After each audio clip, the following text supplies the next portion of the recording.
Olá, muito boa tarde. Como vai? É, o que te traz a essa visita por aqui? Pode se sentar à vontade. Se quiser se deitar, tenta ficar tranquilo, tá? Porque aqui não é nada do que você imagina, eu acredito. Não é um bicho de sete cabeças, tá? Conversar com psicólogo. Eu sei que para alguns isso é motivo de ficar nervoso, de ficar apreensivo ao que vai falar, mas eu quero que você saiba que aqui você não precisa pensar nisso, tá? Não precisa ficar com medo, não precisa ficar nervoso com o que vai me falar. Eu quero que você se sinta realmente à vontade, tranquilo, para me falar o que você quer falar no momento, algo que você acha que vai ser mais confortável para você. E aí a gente pode aos poucos ir conversando, entendendo, tá? Eu só quero ouvir um pouquinho você nessa primeira visita e poder saber um pouquinho o que que te trouxe aqui, o que que tá te incomodando. Se você puder me detalhar assim, fica à vontade. Não precisa começar por alguma coisa específica. Fala o que você tá sentindo, o que vem à sua mente. Uhum, certo. Ok. E. Uhum, tá. Certo. Eu entendo. E o que você sente quando você fala sobre isso? Ah, tá. Esse sentimento que você diz é muito forte, é leve, é razoável. Aham. E o que isso te causa assim no seu corpo? A forma como você tá aqui, presente. Isso aumenta a sua pulsação, o seu ritmo cardíaco. Aham, sei. E esse nervoso no pé, na perna, dessa inquietação, você acha que pode ter relação com o que você está me descrevendo, com algum sentimento que você tenha passado em relação, justamente a esse evento um pouco traumático para você? Aham, certo, ok. Pode ficar à vontade para falar, tá? Eu realmente só quero ouvir. Uhum, ok, certo. Eu entendo. Entendo, entendo. Uhum. Bom, eu entendo o que você está me dizendo nesse aspecto, porque eu não gosto de falar sobre mim nas consultas, mas quando eu geralmente faço isso, os pacientes meio que se sentem um pouco mais confortáveis para falar mais de si mesmos e às vezes se identificam com alguma situação que eu já passei parecida. Mas, claro que são muitos e muitos casos, muito diferentes um do outro. Só que isso que você diz eu entendo, porque eu já passei por isso. Sim, eu, enquanto pessoa, tá? Eu, como profissional, vim entender isso muito depois. E até antes de eu querer fazer psicologia há tantos anos. É, já vai fazer mais de 10 anos que eu sou formado na área, faço especializações. E, bom, tô aqui hoje, né? Ah, com certeza, muitas pessoas, felizmente já escutei muitas pessoas, pude ajudar muitas pessoas. Claro que nem todas vão ser, como é que eu posso dizer?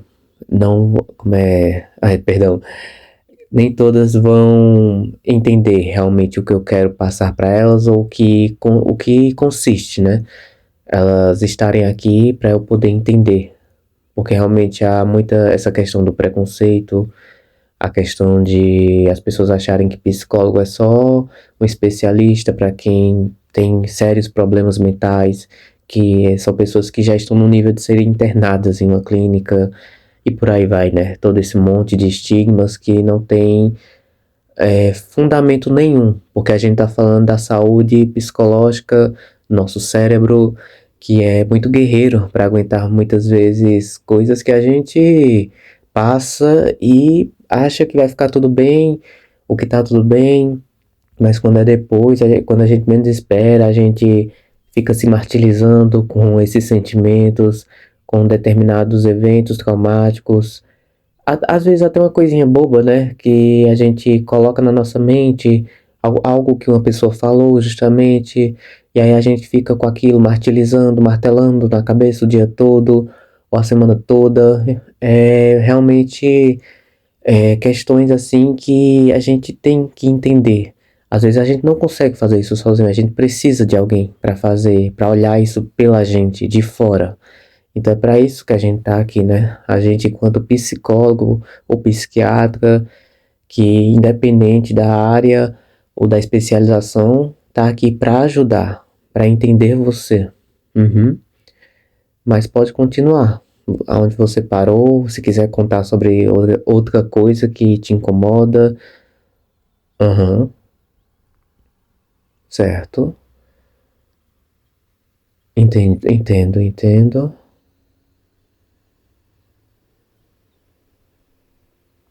Ok, certo.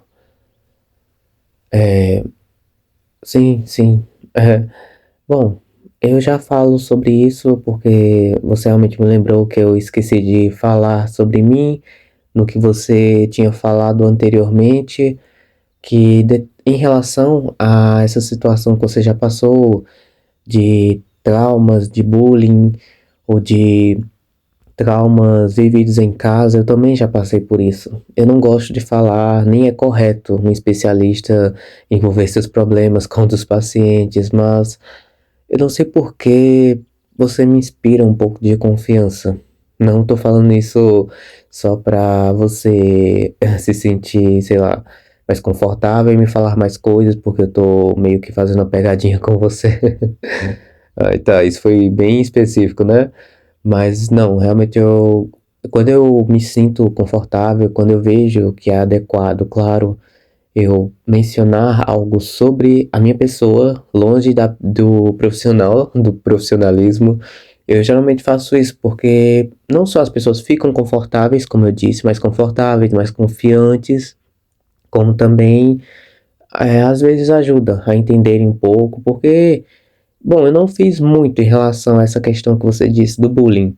Eu passei por bullying sim na escola, não foi um bullying muito pesado no nível assim de agressão, seja física, pelo menos, claro que tinha assim importunações, pessoas muito desagradáveis de se lidar em um ambiente muito hostil, um ambiente em que até os profissionais eram muito, como eu posso dizer, desrespeitosos ou não tinha aquela empatia pelos alunos, pelo próximo, era uma coisa assim, uma selvageria, selvageria que eu chamo, porque ninguém merece, né, passar por um evento assim, ninguém deveria passar, porque os traumas que ficam realmente muitas vezes fazem sérios danos à mente, à pessoa, e é uma coisa que deveria ser, sim, mais discutida nas escolas, no ambiente, na sociedade no geral. É.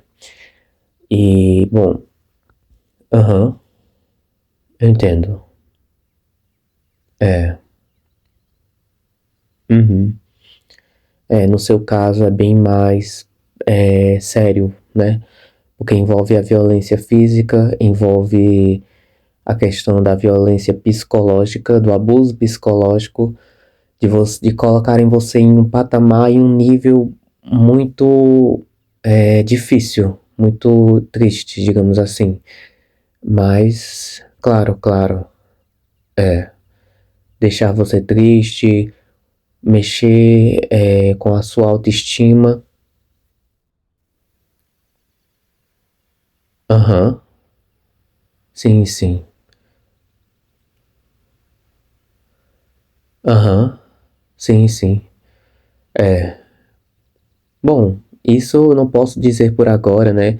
Se a gente vai ou não dar um jeito nisso, porque eu realmente preciso entender com o passar do tempo, a cada visita sua, conforme seus retornos, a gente vai entendendo, você vai me falando, eu vou entendendo, analisando, e se for preciso, a gente aplica o melhor tratamento possível ao seu caso e à gravidade de tudo isso que você já passou, o que você me contou por agora.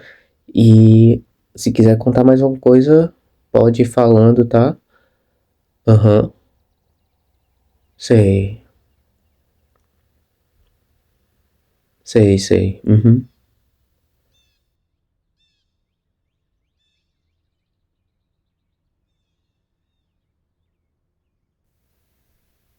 Claro, eu entendo. É, uhum.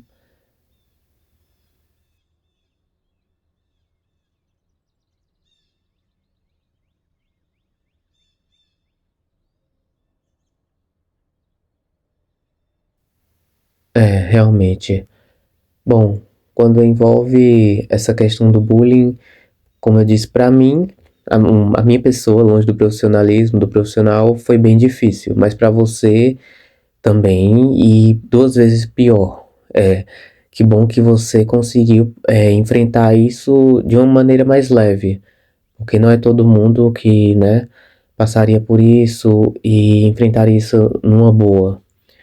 Mas, claro. Bom, você tem que entender que o que as outras pessoas falam ao seu redor não vai, interferir em quem você é.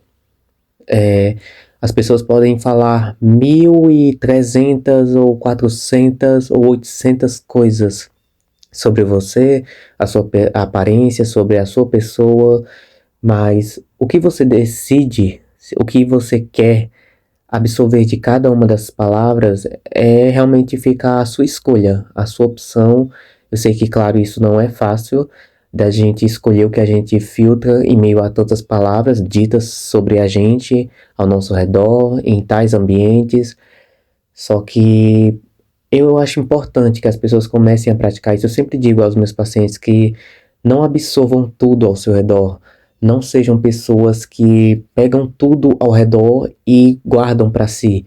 Porque a pior coisa que a gente pode fazer na vida, assim, enquanto ser humano, é guardar os nossos sentimentos dentro da gente. Seja homem, seja mulher, porque geralmente as pessoas falam, assim, o patriarcado na nossa sociedade, perdão, ele coloca as mulheres em patamar de muito dramáticas, muito emocionadas, porque elas não têm medo muitas vezes de expressar o que sentem, porque sempre foi mais comum elas expressarem o que sentem diferente dos homens. Porque os homens não podem se expressar, que os homens têm que ser fortes o tempo todo.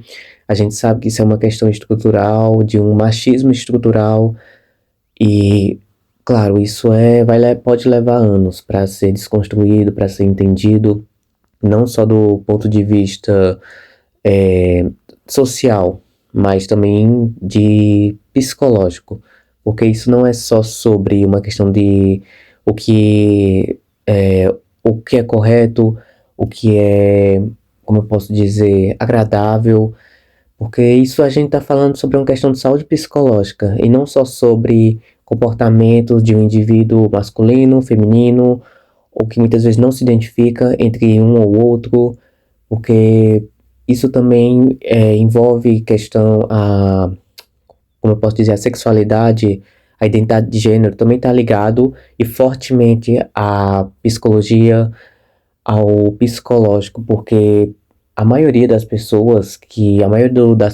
da comunidade LGBT, a maioria, se não boa parte de homens gays, mulheres lésbicas, trans, pessoas transexuais, travestis, queers, enfim, boa parte da comunidade LGBT são das que mais sofrem de problemas de ansiedade, de depressão, justamente por conta de todo esse sentimento guardado, esses traumas guardados e acumulados por questões da sociedade, o preconceito, a homofobia, uma coisa que já vem de casa, que já vem desde quando nascem, pela não aceitação dos pais, pela não aceitação também da sociedade.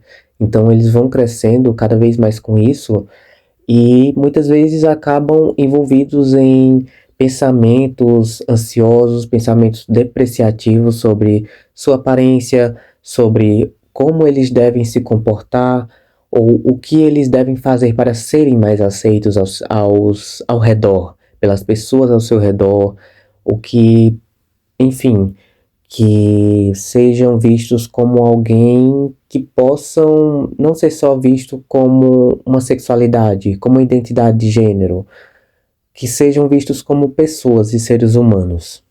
Entende? É, é, uhum, isso. Claro, claro.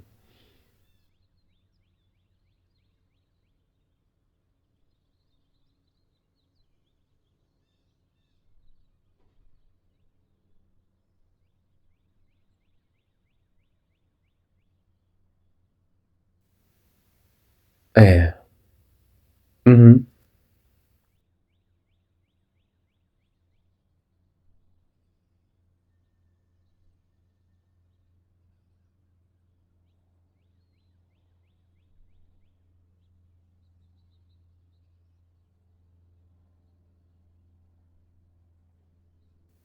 eu entendo, eu entendo.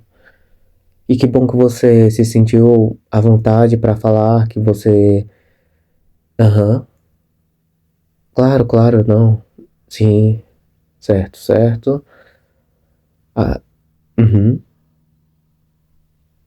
Bom, problema nenhum, não há problema nenhum.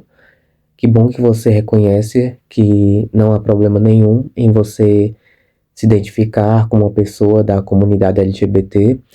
Como eu estava dizendo, é importante e eu fico feliz que você se sinta confortável por ter dito isso, porque me ajuda a ter um maior esclarecimento, um entendimento melhor de certos traumas e bloqueios que você diz ter a respeito. Aham, sei. Ligados à sua autoestima, comportamento, cobrança, de pai, de mãe, pais no geral, responsáveis, sociedade, aham. Você se sente cobrado a ser alguém importante. Eu acho que, aliás, todos os seres humanos, todas as pessoas são cobradas de alguma maneira, independente de sexualidade, mas, querendo ou não, as pessoas LGBTQIA+, sempre serão cobradas num nível superior, para serem assim, querendo ou não, mais aceitas pelas pessoas que muitas vezes os desprezaram, os ridicularizaram, porque muitas vezes são enxergados como só status, como tipo pessoas que não têm nada, mas quando começam a ter, as pessoas ao seu redor começam a se interessar pelo que eles têm e não por quem são. Porque quem são, muitas vezes, é. Uhum, exatamente. Vejo que você também é bem informado, não é? Eu não sei se você é psicólogo, já estudou psicologia. Ah, claro, claro. Bom, mas eu. Ah, que bom, que bom. Uhum. Ah, eu fico satisfeito, fico feliz por você, porque que bom que você conseguiu lidar com isso de uma forma positiva, de uma forma mais agradável, em meio a tantas dificuldades que você já passou, em relação a isso, bullying ou problemas com seus pais ou amigos, colegas que uhum, não aceitavam sua orientação. Aham.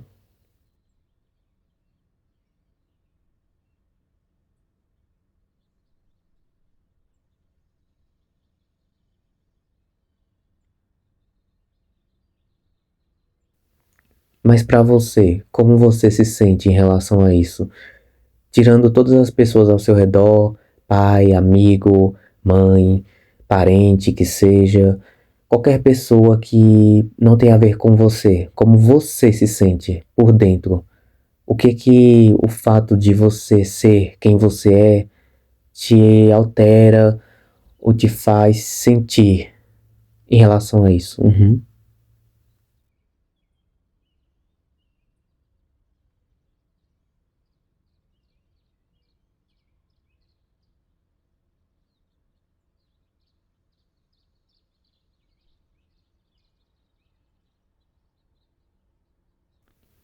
eu entendo. Entendo. Uhum. Sei, sei. Uhum. É. Que bom que. É, exatamente. É, que bom que você se veja dessa forma. Não se veja. É. Uhum. Se por um tempo você se viu assim, então saiba que não. Nunca foi. Assim como qualquer ser humano. Ninguém é um erro, tá? Ninguém é culpado por ser quem é, culpado por sentir atração que o próprio instinto, o próprio corpo já diz, já quer dizer a você o que quer, né? O nosso corpo fala, a nossa mente fala, os desejos, e tudo isso só reflete, assim, nas nossas atitudes, porque é uma questão, sim, é, algumas vezes, sim, hereditárias, mas não tem a ver com. Não, não, não. É. Uhum. É, boa parte pode ser hereditário, mas mesmo que o casal seja totalmente hétero, ou que tenha antepassados héteros na família, a chance de nascer LGBT não se torna nula. Aham, exatamente. É. E quanto a isso de pecado, já foi se analisado em recentes estudos, não sei se você já chegou a ler um pouquinho sobre, mas trata-se de um erro quanto à religião que você está citando. Erro de tradução nas escrituras bíblicas. E independente disso, se fosse só um erro de tradução por pessoas, pelo homem que escreveu, que ser LGBT, que ser gay, que gostar de pessoas do mesmo sexo, do mesmo gênero é errado. Nem todo mundo segue a mesma crença, filosofia, você sabe, né? Aham. E aí, bom, você teria ainda assim o direito e a possibilidade de escolher se isso é certo ou não é, se é um pecado ou não é. Aham.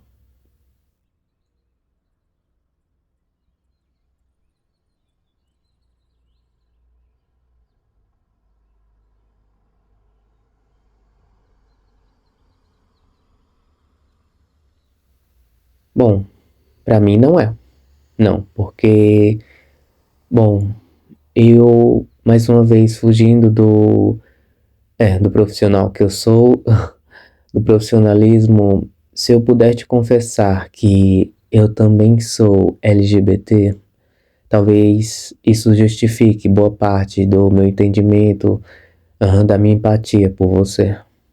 É, sim, eu sou gay também e pra mim nunca foi fácil, falando do ponto de vista pessoal, enfrentar isso assim como você tá dizendo e teve que passar por tudo isso, né?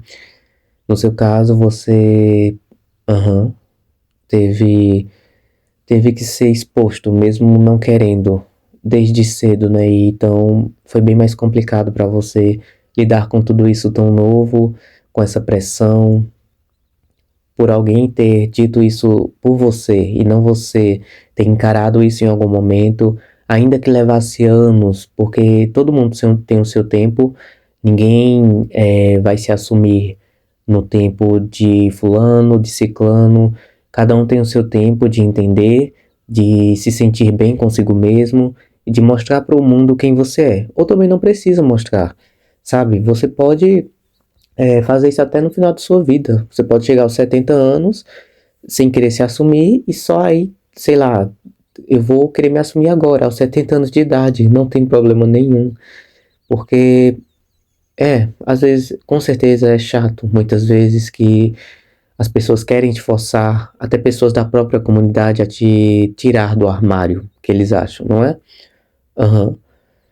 Mas o que não levam em conta e consideração é que cada pessoa tem uma vida diferente, um tempo diferente, uma família ou pessoas que estão ao seu redor que muitas vezes não vão aceitar da mesma forma como aceitaram fulano que quer te tirar dali do seu, querendo ou não, conforto, ou pelo menos é um esconderijo, até que um dia você se sinta confortável ou pronto o suficiente para não assumir para toda a sociedade, gritar aos quatro ventos que você não tem vergonha de ser quem você é. Se quiser fazer isso, também pode. Mas se você quiser só dizer para você mesmo, eu sou assim, não tem problema de eu ser assim, e eu quero porque eu sou assim. Então eu vou assumir isso para mim e vou viver a minha vida normalmente, da forma como qualquer ser humano vive. Sabe, você não precisa se sentir obrigado a um dia querer assumir para todo mundo, porque é a sua obrigação enquanto pessoa LGBT ter que assumir quem você é. Ninguém assume que é hétero, não é? Quando um hétero nasce, ele tem que assumir que ele é hétero, que ele sente atração por pessoas do gênero, sexualidade diferente da dele? Não, não é. Então por que que você tem que ser assim, se sentir obrigado a ser assim? Só pra. Claro, não, não. É, justamente. Entende? É. E, bom. Hã? Ah, eu não tive muitas relações, não. Sendo bem sincero e. É, mais uma vez fugindo do profissionalismo. Aham. Ah, é bem complicado essa questão também, porque. Pode dizer, pode falar? Uhum. Sei, sei. Isso, isso. Exatamente. Aham.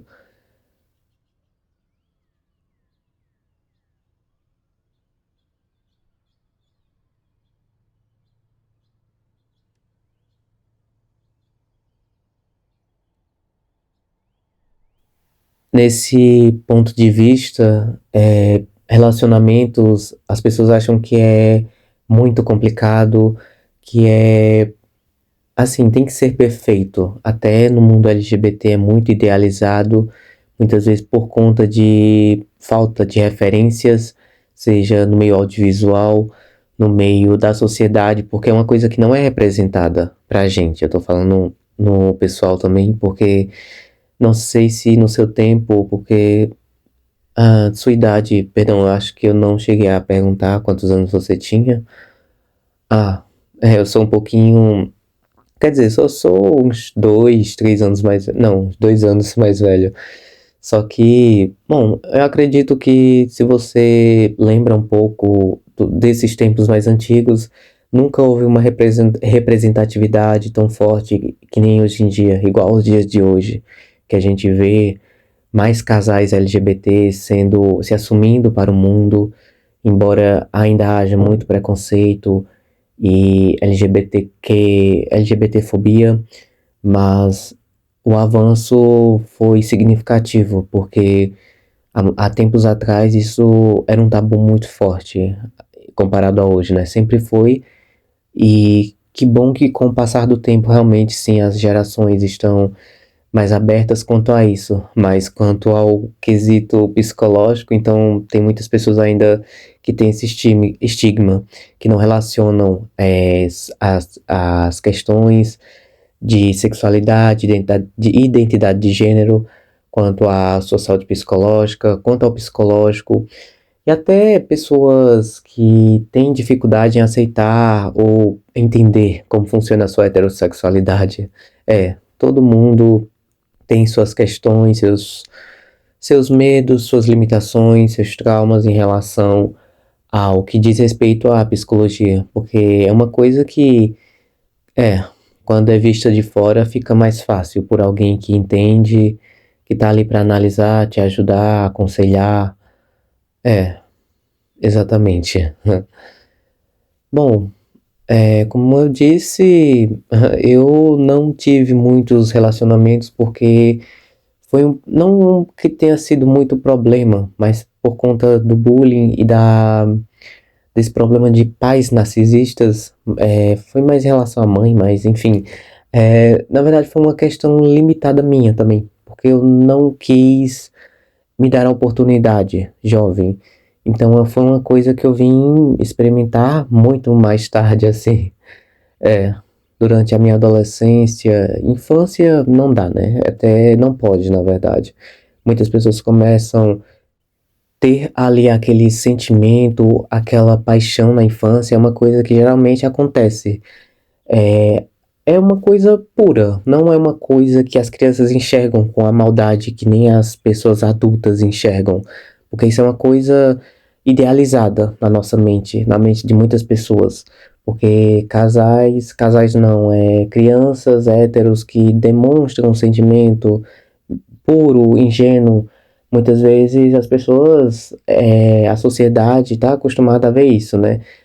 Crianças que muitas vezes nem poderiam fazer certas coisas, ter certas atitudes, então é visto como normal. Mas aí quando a gente envolve duas crianças do mesmo gênero, é, e então você sabe, né, que já é mal visto, que já é idealizado uma coisa totalmente fora da realidade.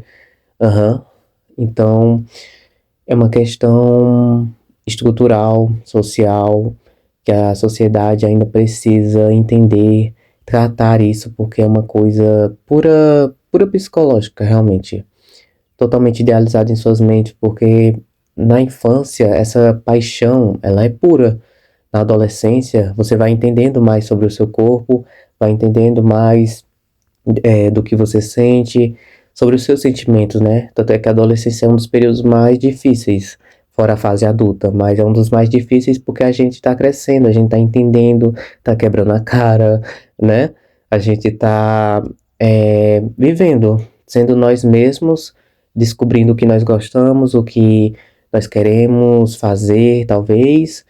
É, e aí que muitas vezes vem esses pensamentos ansiosos, intrusivos, depreciativos, porque quando a gente chega nessa fase, não é fácil para qualquer adolescente, principalmente um grupo de adolescentes, que nem uma escola ou uma faculdade, que nem você diz, estar ali envolvido a tudo isso, porque no caso da escola, tem a questão dos adolescentes que estão crescendo e sendo movidos ali pela dificuldade de lidar com tantos sentimentos e hormônios e feromônios, testosterona.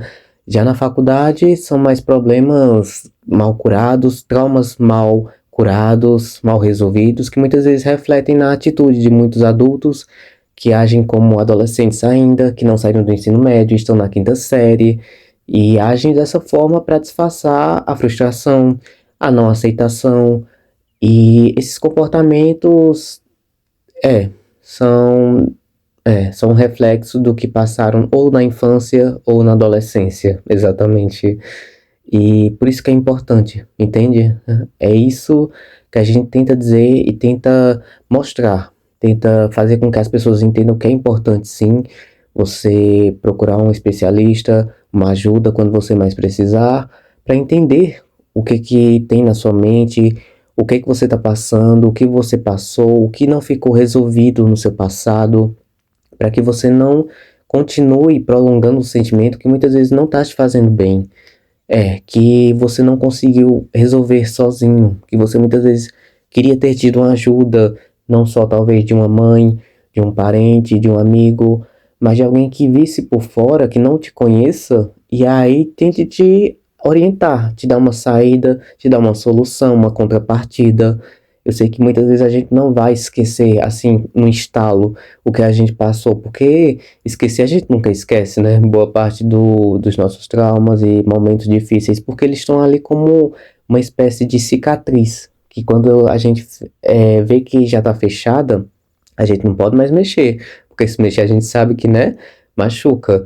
Mas aí, essa cicatriz nos faz lembrar que a gente passou por isso, que a gente aprendeu, viveu aquilo, E se possível, você tem que fazer com que a sua mente entenda que você não precisa passar por isso de novo, seja sozinho ou por você mesmo. Você não precisa aceitar aquilo novamente, impor limites, seja sozinho, seja através de ajuda externa, mas nunca aceitar passar por isso novamente.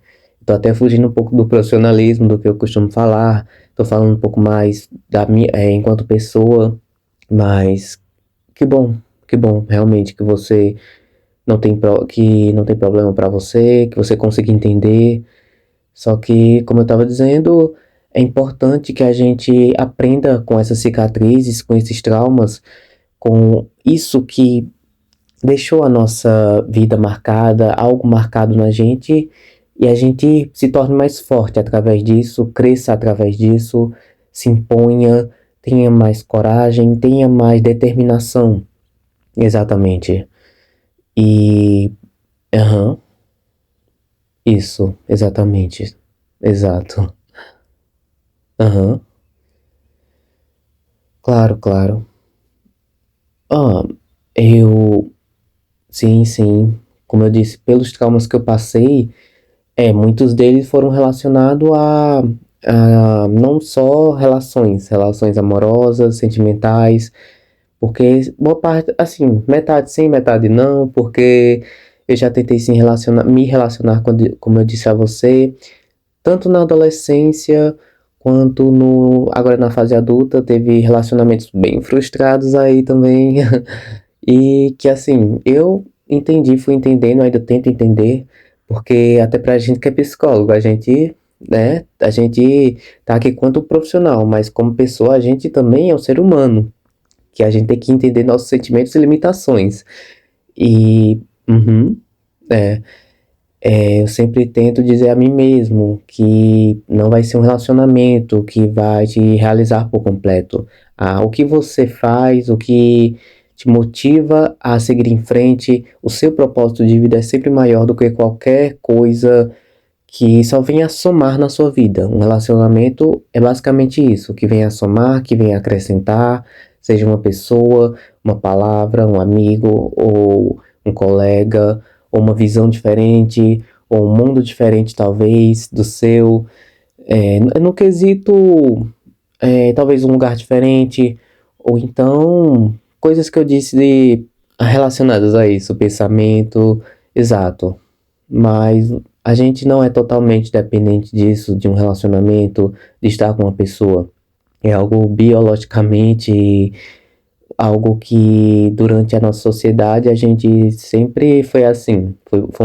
Somos movidos a essa carência, a esse desejo de ter e possuir, de ter alguém ao nosso lado. Embora hoje tenha havido muito dessa desconstrução da não monogamia, como eu posso dizer, revolução de as pessoas não quererem tantos compromissos, algumas sim relacionadas a o medo de se apegar, de se apaixonar e não quererem passar por esse sentimento de dependência, de sofrimento, muitas vezes de estar ali gostando só de uma pessoa. Às vezes isso acontece com tal pessoa, com uma outra pessoa, e aí, bom, é uma questão que sempre existiu enquanto humanos que somos, de a gente se apaixonar, às vezes errar, às vezes sofrer, no quesito gostar tanto de alguém que não consegue, né, se ver sem essa pessoa em determinado momento, ou então de traição, de término.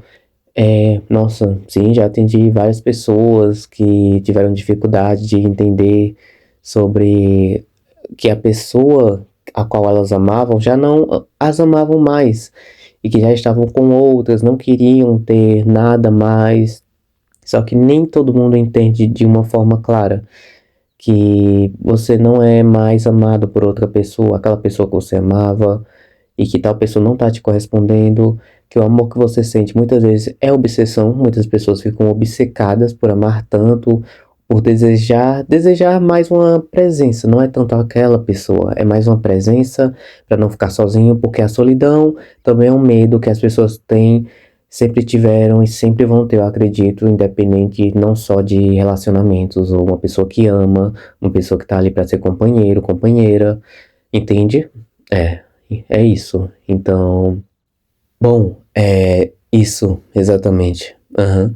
Mas voltando ao profissional, porque eu preciso, independente da hora, mas se você tiver mais algo a desabafar, algo a colocar pra fora, aham, expressar através do choro, através de um grito, através de um movimento, uhum, não se sinta limitado, pressionado pela mente. Como eu disse, aqui é um local para você se sentir confortável, se sentir você.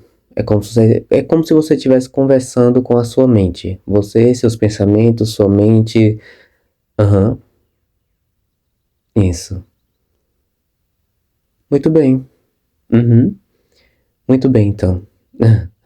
Bom, eu fico agradecido que você tenha se sentido confortável. Ah, claro, claro. E, bom, já tá finalizando, né, a consulta. Até passou um pouquinho do tempo, porque eu me empolguei falando de mim, mas nas próximas consultas a gente vai falar sobre você mais, tá? Eu quero ver você mais, ouvir mais, do que você tem a me dizer. O que, claro, você puder ir contando com o passar do tempo. Espero que a gente consiga construir esse laço de confiança, de amizade. Também, de amizade eu ia falar, na verdade, de troca de sentimento, de pensamento, entendimento e clareza.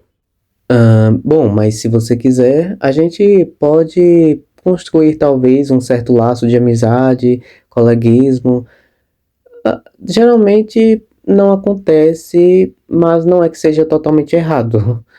O fato de sermos amigos, eu acho que não vai interferir tanto, enquanto relação profissional, paciente, psicólogo e pessoa. Aham. Ah, quem sabe, né? A gente se torne bons amigos e. Ah, o quê? Ah, eu. Eu não sei o que dizer agora porque você conseguiu me deixar sem palavras. Bom, eu não posso te afirmar nada, tá? Porque. Não, eu não tenho nenhum compromisso por agora. Não estou em nenhuma relação.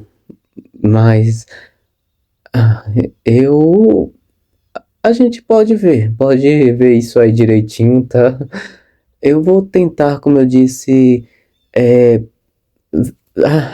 tentar ver se tem alguma programação para hoje à noite, alguma pendência, se tem algo para resolver. Se não, eu acho que eu já tenho o seu contato, né? Tá aqui na ficha, na sua ficha, certinho. Então eu posso te ligar. Aliás, você me liga, porque aí qualquer coisa, não sei se vai dar para me falar. Meu número é esse aqui, ó. Pode anotar. E aí qualquer coisa você me chama, pode mandar uma mensagem e se eu não puder responder é porque talvez eu esteja ocupado, mas se eu puder eu respondo sim, tá? Avisando se a gente pode sair ou não. Ah, com certeza gosto muito. Restaurante, pode ser também qualquer lugar assim, tiver comida, é comigo mesmo, tá? Sério mesmo. Então, bacana. Talvez nem que seja um coleguismo, né, uma amizade. Já o que você está sugerindo aí, logo numa primeira consulta, é algo inusitado, tá? Essa coisa de namorar, de ver um paciente como namorado, olha, isso não acontece todo dia, não. Não, não. Nossa, mas assim, tudo bem, ok, não, tranquilo, fica tranquilo, tá? A gente, bom, eu sei que isso foge muito do profissionalismo, mas a gente pode tentar ver se acontece alguma coisa. Não, não, não vou ser o psicólogo, tá? Vou ser eu mesmo, eu garanto, tá? Mas isso não vai mudar a nossa relação psicólogo-paciente, tá? Eu espero que não. É, mas ok, ok. Foi um prazer conhecê-lo. Você também é muito bonito, muito simpático e, claro, Foi um prazer. Foi um prazer e obrigado. Até hoje à noite. Tchau.